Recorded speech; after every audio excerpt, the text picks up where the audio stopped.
വിശുദ്ധ മത്തായി എഴുതിയ സുവിശേഷം അദ്ധ്യായം 5 33 മുതലുള്ള തിരുവചനങ്ങൾ.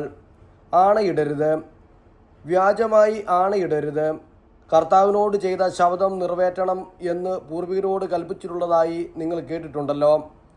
എന്നാൽ ഞാൻ നിങ്ങളോട് പറയുന്നു, ആണയിടുകയേ അരുത്. സ്വർഗത്തെക്കൊണ്ട് ആണയിടരുത്, അത് ദൈവത്തിൻ്റെ സിംഹാസനമാണ്.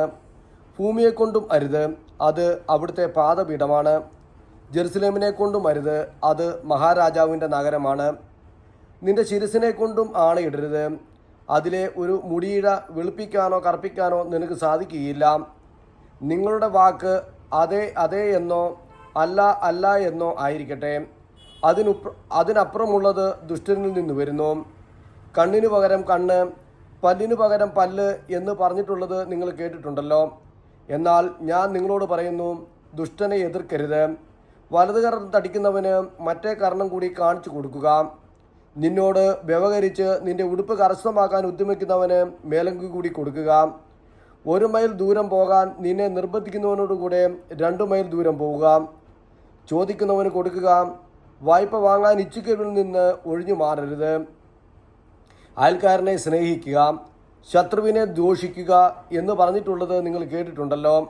എന്നാൽ ഞാൻ നിങ്ങളോട് പറയുന്നു, ശത്രുക്കളെ സ്നേഹിക്കുവിൻ, നിങ്ങളെ പീഡിപ്പിക്കുന്നവർക്ക് വേണ്ടി പ്രാർത്ഥിക്കുവിൻ. അങ്ങനെ നിങ്ങൾ നിങ്ങളുടെ സ്വർഗസ്വനായ പിതാവിൻ്റെ മക്കളായിത്തീരും.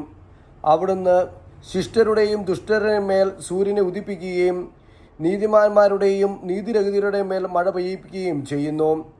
നിങ്ങളെ സ്നേഹിക്കുന്നവരെ നിങ്ങൾ സ്നേഹിച്ചാൽ നിങ്ങൾക്ക് എന്ത് പ്രതിഫലമാണ് ലഭിക്കുക? ചുങ്കക്കാർ പോലും അതുതന്നെ ചെയ്യുന്നില്ലേ? സഹോദരരെ, മാത്രമേ നിങ്ങൾ അഭിവാദം ചെയ്തുള്ളൂ എങ്കിൽ വിശേഷവിധിയായി എന്താണ് നിങ്ങൾ ചെയ്യുന്നത്? വിജാതീരും അതുതന്നെയല്ലേ ചെയ്യുന്നത്?